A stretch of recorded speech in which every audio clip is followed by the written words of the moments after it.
बादशाह अकबर के दरबार के अधिकांश मंत्री बीरबल से जलते थे। उन्हें बीरबल की अकबर से निकटता फूटी आंख नहीं सुहाती थी।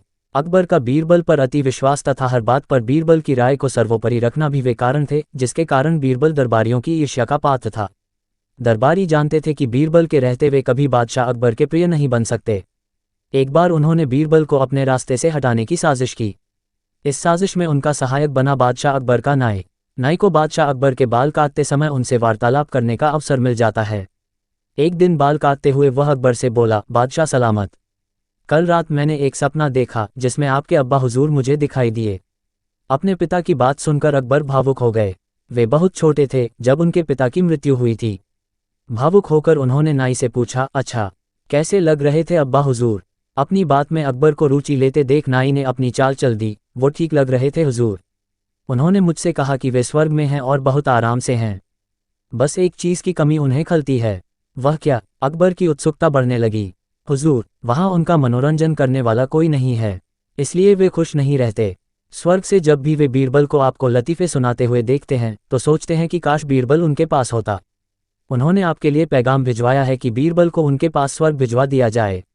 बीरबल अकबर को अति प्रिय थे, लेकिन अपने पिता की इच्छा पूरी करने के लिए उन्होंने निर्णय लिया कि वे बीरबल को अपने पिता के पास स्वर्ग भेज देंगे। अगले दिन उन्होंने बीरबल को अपना फरमान सुना दिया। बीरबल अकबर का फरमान सुनकर हैरान रह गया। पूछने पर अकबर ने नाई के स्वप्न की बात बीरबल को बता दी। बीरबल को समझते तनिक भी देर न लगी कि ये दरबारियों की उसके खिलाफ साजिश है और इस साजिश में नाई भी उनके साथ है। लेकिन अकबर के आदेश की अवहेलना करने का साहस उसमें नहीं था। वह स्वर्ग जाने को तैयार हो गया, लेकिन उसके पहले अपने परिवार के साथ समय व्यतीत करने के लिए उसने कुछ दिन का समय मांग लिया। घर पहुंचकर उसने सारी बात अपनी पत्नी को बताई, जिसे सुनकर वह चिंतित हो गई। लेकिन बीरबल इस विपत्ति से निकलने की एक योजना बना चुका था। योजनानुसार अपनी पत्नी के साथ मिलकर उसने अपने घर के आंगन में एक कब्र खोद ली। साथ ही उस कब्र के भीतर से अपने शयन कक्ष को जाती एक सुरंग भी निकाल ली।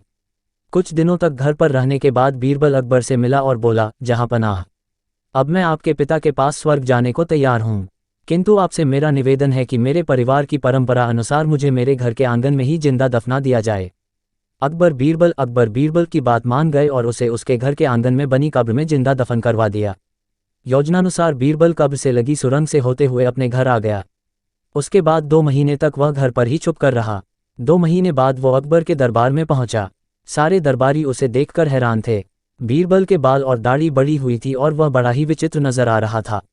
उसे इस अवस्था में अपने सामने देख अकबर ने पूछा, बीरबल, तुम वापस आ गए, हमें बताओ हमारे अब्बा हुजूर कैसे हैं और तुमने अपनी ये कैसी हालत बना ली है?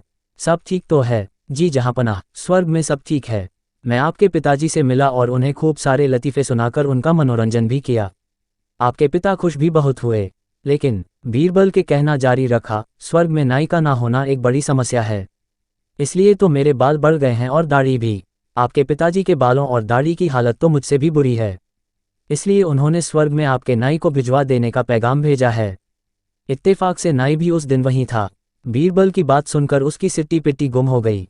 इधर अपने अब्बा हुजूर की ये इच्छा भी पूरी करने ले लिए अकबर ने नाई को जिंदा दफनाने का आदेश दे दिया। ये आदेश सुनकर डर के मारे नाई अकबर के पैरों पर गिर पड़ा और बीरबल को फंसाने की योजना और उसमें शामिल मंत्रियों के बारे में अकबर को सब कुछ बता दिया। फिर क्या, साजिशकर्ताओं को उनकी साजिश की सजा मिलनी ही थी। अकबर ने सबको 50-50 कोड़े लगवाए। और भी कहानी सुनाने के लिए हमारे चैनल को सब्सक्राइब करें, वीडियो को लाइक करें।